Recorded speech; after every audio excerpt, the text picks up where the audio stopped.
All right, so let's talk about you. How do you feel about your new head coach? I'm excited, no doubt about it.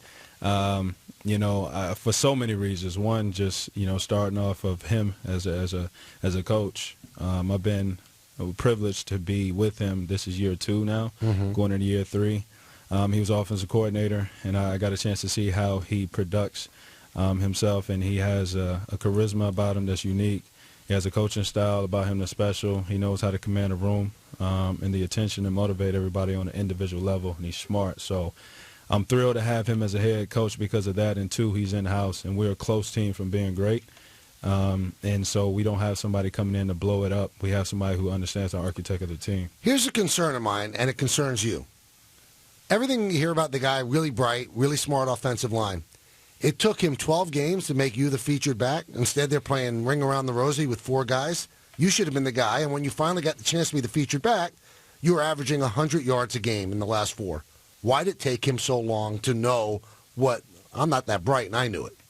I mean, obviously we have 4 good backs. But they ain't you. They're not you. Yeah, we're all different. We really are. And for whatever reason, you never know. I don't get that pay cut to make those decisions, and I'm not sure exactly who necessarily was all making those decisions. But for me, as a player on this team, as a leader on this team, I just got to be ready when my name is called. And I'm gonna do everything I can to make sure I'm proving that I'm the guy that they can go to. Can you be a better running back though when you get the consistent reps? I mean, it's hard to get into a groove and to wear down a defense and to find the hole if you're not getting as many carries as you're used to. Yeah, I think that can even probably go without being said. You do want to get in some type of rhythm and be able to come to the offensive line after a series and say, hey, this is what I'm saying, this is what I'm feeling, what you see, so forth and so on. But I'm excited about this year, man. I'm lucky to have had a healthy season. Being a vet now, knowing how to take care of my body. I feel like I'm just now getting into my prime because I'm allowing my maturity of the game to catch up to my body. There's a very good possibility when you guys kick off the 2016 season, the only big change will be your head coach, Tom Coughlin, being gone. So you extrapolate that out to say that Tom was the problem because he's the one that lost his job. Is that fair to Tom, that 6-10 season falls on his shoulders? No, absolutely not. I said this before, and I always will. Coaches make the calls, but players make or don't make the plays.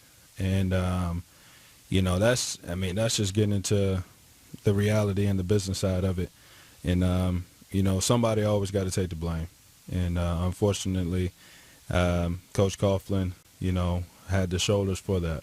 Now, you said something, we're talking with the Giants, Rashad Jennings here on the Michael Kay Show, nice enough to come in studio and talk with us. You said earlier we're really close to being a championship team. I'm paraphrasing you. But I look at this Giant team, maybe the offense is, but the defense was porous last year. What makes you think you're that close?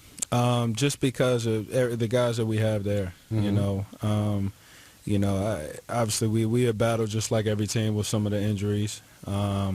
We had, I think I read an article, don't quote me, but something to the effect of if there was like 30 seconds shorter per game, right, and, we would have had a 10-plus winning season, something like that. But a lot of stuff came down to the very last second. And I think about the 2 better teams, that we played in the league with the Carolina Panthers and then playing against the New England Patriots. It came down to the last second. So, that's why I'm excited, because I know we're that close. We'll eliminate some of the self-inflicted wounds. We're going to be a good team. Yeah, and think about it. You were tied 35-all with a team that's going to represent the NFC in the Super Bowl in a couple of weeks. But you did fall behind 35-7 in that game, too. So I guess you could look at both sides of it, too. You came close, but you didn't win those. So I guess 6-10, like Bill Parcells always said, your record is what it says it is. So I guess 6-10 is what you have to think you were, right? Right. That's exactly what we were. It's no moral victories, that's for sure. But in all the work that everybody put in, coaching staff down, to the last man on the depth chart, to come up a 6-10 season is tough for us, the fans, organization. So we're excited to wash it behind and get things running under Ben McAdoo. Now, obviously, Coughlin did not get another job, but it was rumored that he might have gotten the Eagles job. How would you have felt about that, seeing your coach and coaching your arch rival? Man, that would have been different. Mm-hmm. Just to see Coach Coughlin wearing that green and going against him. But it's hey, this is the NFL. You see a lot. The more you play, the less surprises you. Mm-hmm. I always ask somebody in this division who they hate the most, Philadelphia, Dallas, or Washington. You've been here for a while now. Which team is number one to you? Man, they are. I think everybody. I don't want to disrespect each one, so I give them all the same amount. I give them all the same amount of hatred, man. But no, it's fun playing in this division because every single division game is like a big rivalry that you grew up watching. I don't know if one game can turn a season, but Rashad, I thought that the game against Dallas at the beginning of the year was just a killer. I mean, that was a game you had. You go into Dallas, you would have won that game. You should have won that game. Did that have a long-term effect on this team? In hindsight, looking at it now, I mean, we could speculate if it could or could not have.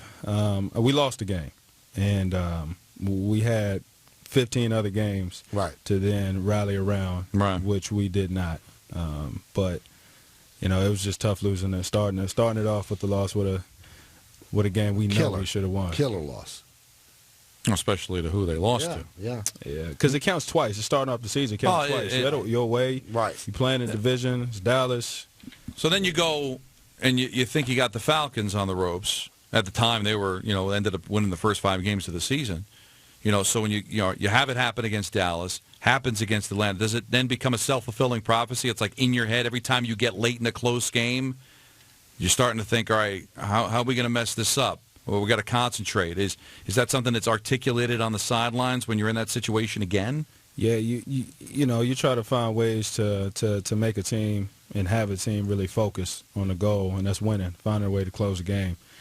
And so when you had situations pop up where you lose in the fourth quarter, and the fourth quarter comes around in the next game, the only thing you're thinking about is how can we just close this thing with the win.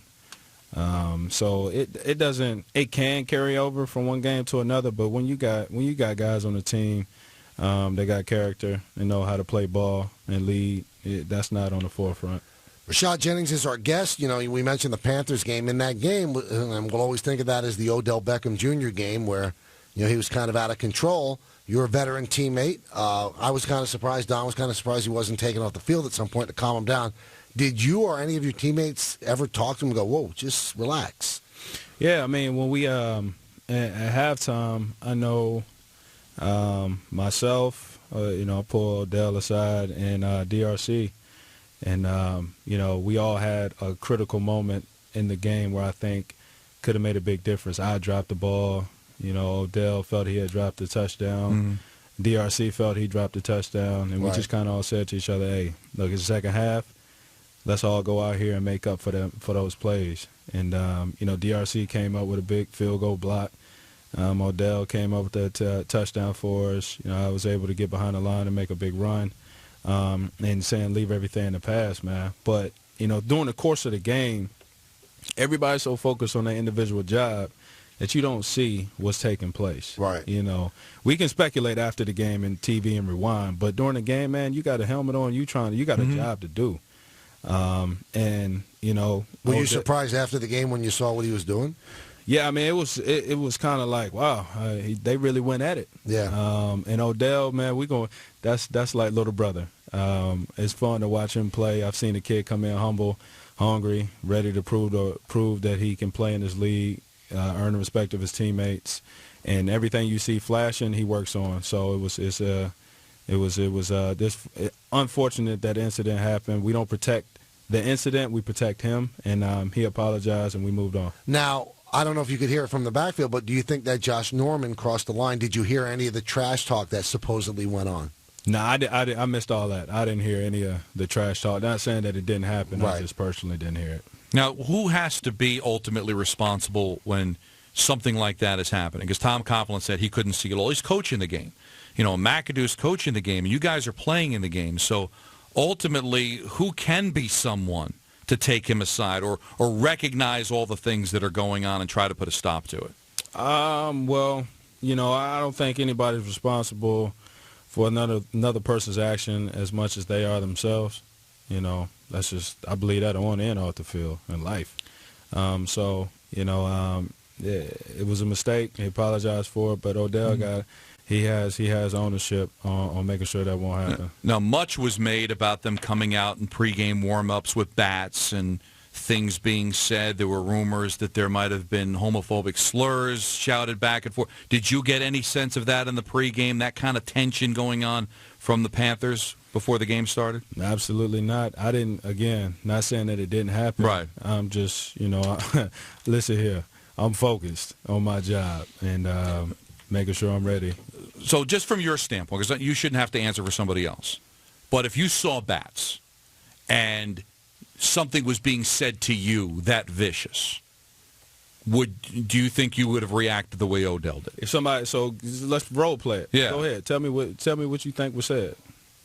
Well, I can't say it because of FCC regulations, but let's say I'm Norman. I've got a baseball. I guess homosexual stuff. Yeah, and Rashad, I'm swinging a baseball bat. I'm coming for you, Rashad. This bat is right across your head during the course of the game, man. You blankety blank blank blank. I can't wait to get you. See this bat, man? Yeah, I see it. I'm going to smash you in the face with it. Appreciate it. All right. Obviously, I'm not going to take the bat onto the field with me. So now I'm saying that's how I responded. Just like I'm doing it, I'm laughing. I mean, I don't care. But that was used as an excuse why Odell went off the reservation, was because they intimidated him with bats. They threw slurs at him. But you believe that you got to be the bigger man or use it as motivation to legally get back at them during the course of the game. Yeah, and I think probably if you cut on say it was a lot of going at it legally, and one thing leads into another. I don't it just didn't come out the gate. Them two just going at it. I'll tell you what, though, for a league that has a guy that walks around checking the length of your socks, the fact that there was a bat on the field is a clown show. It should never have been allowed. It should have been eliminated immediately. Yeah. So I don't blame Odell if that got him upset. It should have. Listen, if I felt threatened, though, yeah, it's no telling what I would do. But don't nobody on the field threaten me. I mean, not in a disrespectful way. Right. Hey, we playing a game.